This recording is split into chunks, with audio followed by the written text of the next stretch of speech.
Hello children, welcome to Raya Shikshan Sanstha's Western Region English Medium video series. Today we are going to learn on this platform from 7th standard in history. Second lesson, the India before the times of Shivaji Maharaj. Video series number 2.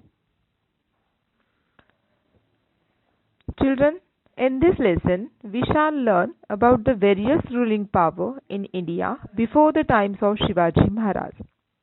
Various ruling powers existed in India during that period. Let's turn to the introduction. The time in which Shivaji Maharaj lived was that of the medieval period. In those days, monarchy or the rule of kings prevailed everywhere.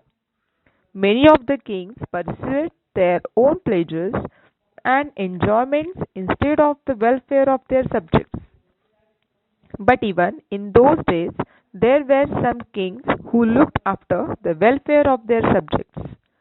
The Mughal Emperor Akbar in the north and Emperor Krishnadev Rai of Vijayanagar in the south are famous in history for their convenient rules.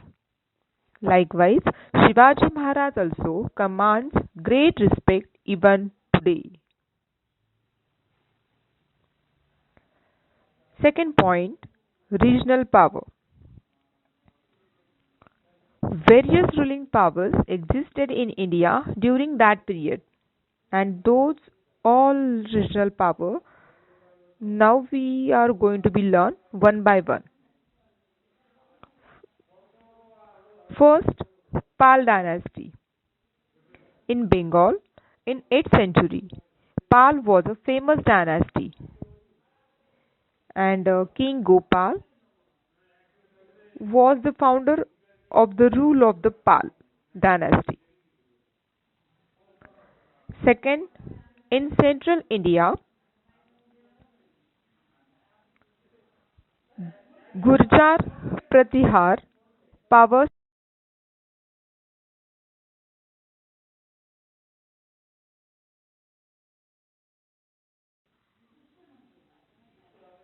Third, in North India, among the Rajput dynasty, Gadhwal and Parmar dynasties were the important ones.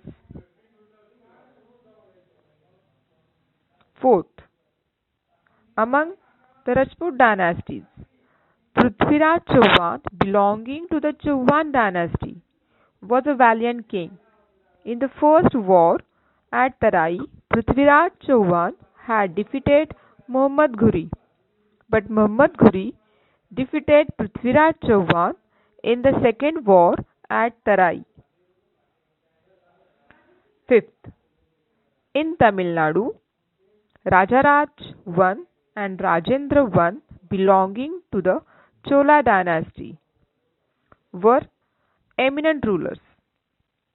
The Cholas conquered the Maldives island and Sri Lanka using their naval strength.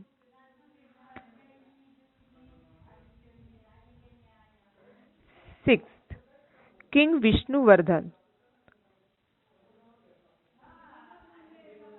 belonging to the Hoysal dynasty in Karnataka had conquered the whole of Karnataka. Seventh, in Maharashtra, during the reign of Govind III of the Rashtrakud dynasty, the Rashtrakud power spread from Kanuj up to Rameshwar. Later on, Krishna III conquered the region up to Allahabad. And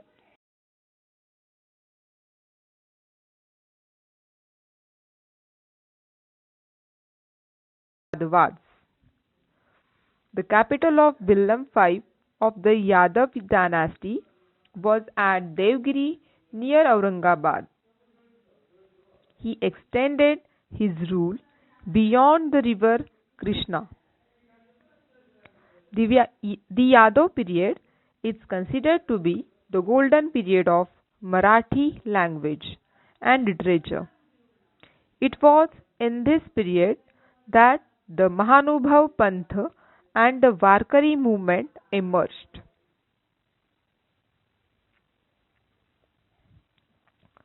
Third point of this lesson, invasion from the northwest. Children, local dynasties like the Yadav and Rashtrakrut ruled in Maharashtra, but invaders from the northwest conquered the local dynasties there and established their own rule. So, in the meanwhile, the Arab power had emerged in the Middle East. Arab rulers turned towards India to expand their empire. The Arab general Muhammad bin Qasim attacked the Sindh province in the 18th century.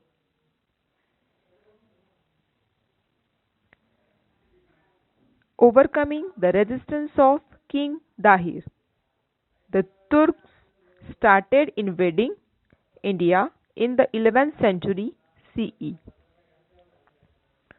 Sultan of Sultan Muhammad of Ghazni invaded India many times. He plundered the rich temples,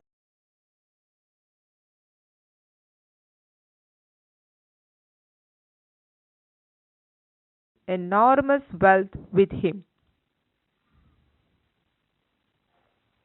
Ex- Expanding their territories, they reached the northwestern frontier of India.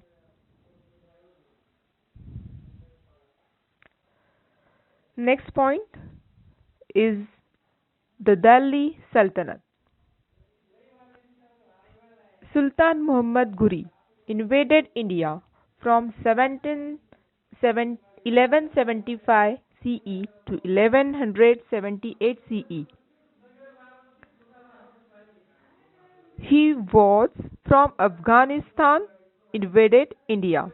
He appointed Qutbuddin Aibak to look after the governance of conquered territories in India.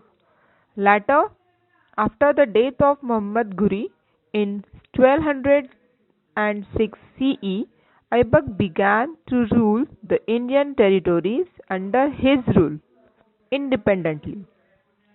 Aibak, who was initially a slave, became the ruler of Delhi, and he died in 1210 CE. Ibrahim Lodi was the last sultan. He made many enemies because of his peculiar temperament. Daulat Khan Lodi, governor of Punjab, invited Babur, the ruler of Kabul, to fight against Ibrahim Lodi. Babur defeated Ibrahim Lodi in the battle, and thus the Sultanate came to an end.